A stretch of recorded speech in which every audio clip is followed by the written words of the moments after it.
சொல்லிட்டு இருந்தேன். ஆனா பெண்களை தொந்தரவு செஞ்சுட்டு அப்படியே எஸ்கேப் ஆகி போயிடலாம்னு நினைக்கிறவங்களுக்கு நான் ஒரு வார்னிங்காவே சொல்றேன். பெண்கள் பாதுகாப்பை டிஸ்டர்ப் பண்றவங்க யாரா இருந்தாலும் அது சகிச்சுக்கவே முடியாது. 2026 போன மாசம் மே மாசம் 10ஆம் தேதி இந்த பிரச்சனை புதுசா முளைச்சு வந்துடல. இது பல வருஷமா இருக்கிற பிரச்சனை. பல வருஷமா இதை கண்டுக்காம விட்டதுதான் அந்த வேர் இவ்வளவு ஆழமா பரவி இருக்குது. இத பல வருஷமா கண்டுக்காம விட்டது யார் என்றது நான் சொல்லிதான் உங்களுக்கு தெரியணும்னு அவசியம் இல்லை. அது உங்களுக்கே நல்லா தெரியும். இப்ப அதை பத்தி பேசியும் பிரயோஜனம் இல்லை.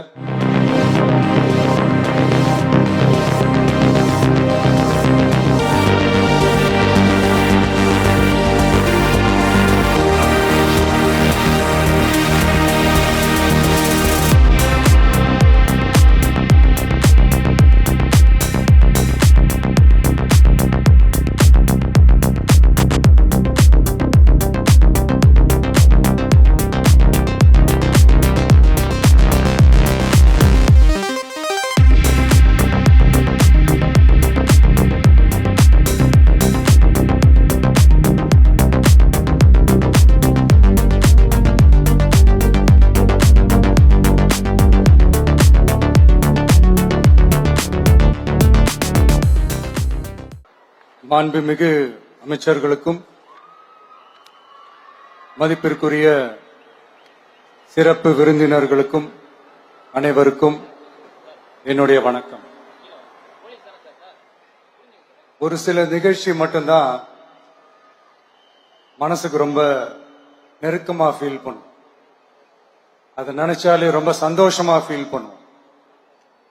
அப்படிப்பட்ட ஒரு நிகழ்ச்சி தான் இன்னைக்கு இந்த சிங்கப்பெண் சிறப்பு படைய தொடங்கி வைக்கிற இந்த நிகழ்வு.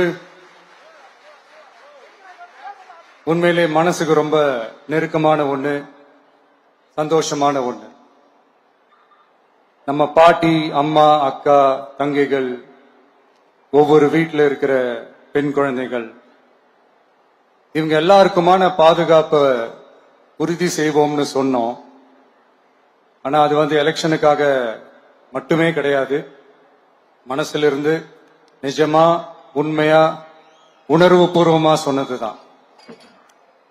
பெண்களுக்கு எதிரான இந்த கொடுமைகள்ல நமக்கு எப்பவுமே 0 டாலரன்ஸ் தான். அதுல ரொம்ப உறுதியா இருக்கிறோம். சோ சொன்னது எல்லாமே செய்யணும். கொஞ்சம் கொஞ்சமா, படிப்படியா அதை செயல்ல கொண்டு வரணும். அதுல ரொம்ப தெளிவா இருக்கிறோம். அதனாலதான் ஆட்சிக்கு வந்த உடனே இந்த குறைஞ்ச நாட்களுக்குள்ளேயே இதை நடைமுறைக்கு கொண்டு வந்திருக்கிறோம். தமிழ்நாட்டில் இருக்கிற பெண்கள், பெண் குழந்தைகள் எல்லாருமே பாதுகாப்பா, தன்னம்பிக்கையோட இருக்கணும். அதுக்கான முதல் கட்டம் தான் இந்த ஸ்டெப். இது மனசுக்கு ஒரு மன நிறைவை கொடுத்தாலும், அதே நேரத்தில் பெண்களை பத்தின சில செய்திகள்லாம் கேட்கும் போது உண்மையிலேயே மனசு பதறுது, கண்ணு கலங்குது. அது கண்ட்ரோல் பண்ணவே முடியல. ஏன்னா நடக்கிற கொடுமைகள்லாம் யாருக்குங்க? நம்ம குடும்பத்தை சேர்ந்தவங்க தானே. எப்படி மனசு பதறாம இருக்கும்? அதனால பெண்களுக்கு எதிராக இதெல்லாம் ஏன் நடக்குது, எதுக்கு நடக்குதுன்றது மற்றவங்க மாதிரி ரீல்ஸ்லயும் இன்ஸ்டாலையும் தேடிட்டு இருக்க முடியாது. ரியாலிட்டிய புரிஞ்சுக்கணும். சோ இந்த பிரச்சனைகள்லாம் ஏன் நடக்குது அப்படின்றத அனலைஸ் பண்ணி பார்க்கும்போது சுத்தி சுத்தி பாத்தீங்கன்னா ஒரே இடத்துலதான் நிக்குது. போதை பொருள் நடமாட்டம். அதை வேரோட பிடுங்கி எறியணும். இது 2026 போன மாசம் மே மாசம் 10ஆம் தேதி இந்த பிரச்சனை புதுசா முளைச்சு வந்துடல. இது பல வருஷமா இருக்கிற பிரச்சனை. பல வருஷமா இதை கண்டுக்காம விட்டதுதான் அந்த வேர் இவ்வளவு ஆழமா பரவி இருக்குது. இதை பல வருஷமா கண்டுக்காம விட்டது யார் என்றது நான் சொல்லிதான் உங்களுக்கு தெரியணும்னு அவசியம் இல்லை. அது உங்களுக்கே நல்லா தெரியும். இப்ப அதை பத்தி பேசியும் பிரயோஜனம் இல்லை. முதல்ல இந்த போதை பொருள் நடமாட்டத்தை வேரோட பிடுங்கி எறியணும். அப்படி எரிஞ்சாதான் இந்த பெண்களுக்கான இந்த சேஃப்டி ரொம்ப ஸ்ட்ராங் ஆகும். இது ரெண்டுமே ஸ்ட்ராங் ஆனாலே ஆட்டோமேட்டிக்கா சட்டம் ஒழுங்கும் சரியாகும். இந்த 3 விஷயம் சொன்னல, இந்த போதை பொருள் நடமாட்டம், பெண்களுக்கு எதிரான இந்த கொடுமை, இந்த சட்டம் ஒழுங்கு, இது 3மே ஒண்ணுக்கு ஒண்ணு இன்டர்லிங்க் தான். இதுவும் இப்ப புதுசா வந்த பிரச்சனை கிடையாது. பல வருஷமா இது இன்டர்லிங்கா தான் இருக்குது. இதெல்லாம் ஏன் எதுக்குன்றது இப்ப முக்கியம் இல்லை. இது எப்படி சரி செய்ய போறோம்ன்றதுதான் முக்கியம். பட் அதே நேரத்துல இன்னொன்னையும் நம்ம மனசுல எடுத்துக்கணும். இந்த பெண் குழந்தைங்களுக்கான இந்த பாதுகாப்பு இது வெறும் சட்டம் ஒழுங்கு சம்பந்தப்பட்டது மட்டும்தானா அப்படின்னு கேட்டீங்கன்னா இல்ல. இது சமூக ஒழுங்கும் சம்பந்தப்பட்டிருக்கு. சமூக ஒழுகல தனி மனித ஒழுங்கும் சம்பந்தப்பட்டிருக்கு.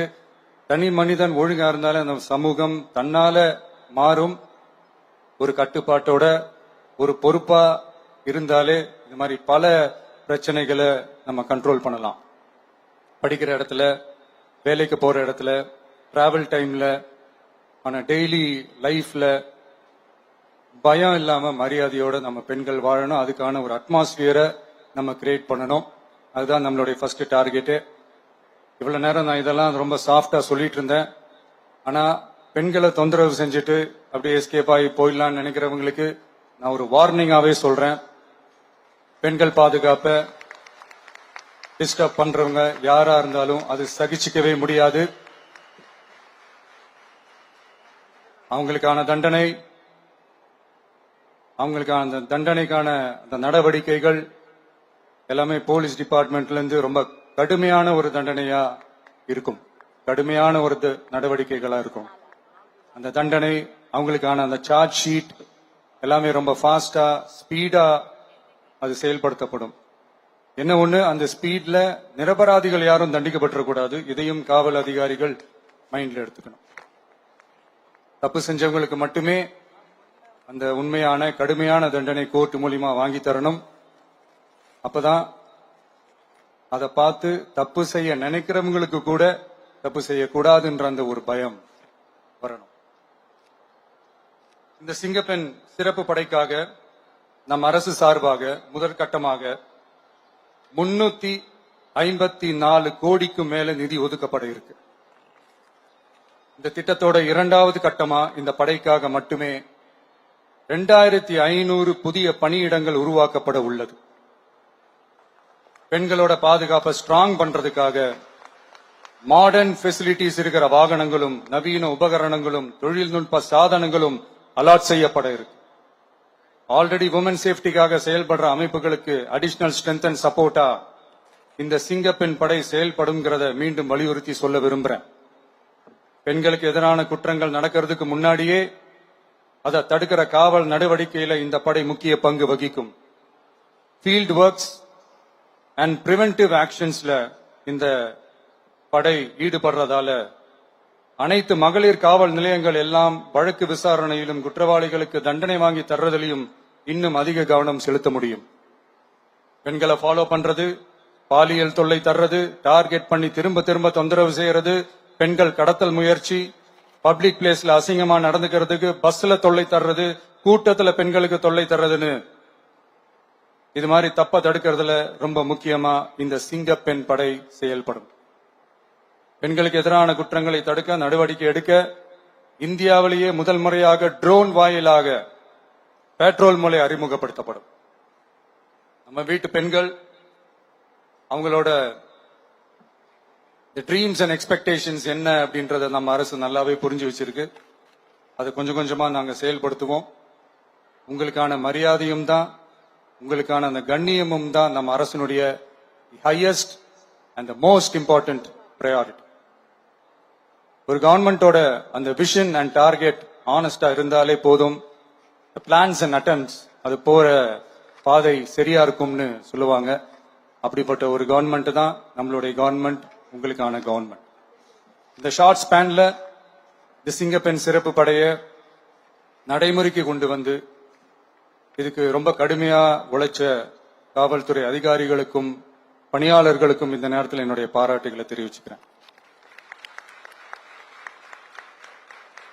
இந்த நேரத்தில் என்னை பொறுத்த வரைக்கும் ஒரு கவர்மெண்டோட முதல் சக்சஸ், முழு சக்சஸ் இன்ஃப்ராஸ்ட்ரக்சரோட வளர்ச்சியிலையோ பொருளாதார வளர்ச்சியிலையோ மட்டுமே இல்லை, அந்த ஸ்டேட்டோட பெண்களும் குழந்தைகளும் மரியாதையா வாழ்றாங்களா அப்படின்றதுல தான் அந்த கவர்மெண்டோட முழு சக்சஸுமே இருக்கு. அதோட சேர்ந்ததுதான் மற்ற எல்லா வளர்ச்சியும். அதுலயும் நாங்க கவனம் ஃபுல் கான்சென்ட்ரேட் பண்ணுவோம். கான்பிடென்டா இருங்க, நல்லதே நடக்கும், வெற்றி நிச்சயம். மீண்டும் சந்திக்கும் வரை நன்றி, வணக்கம்.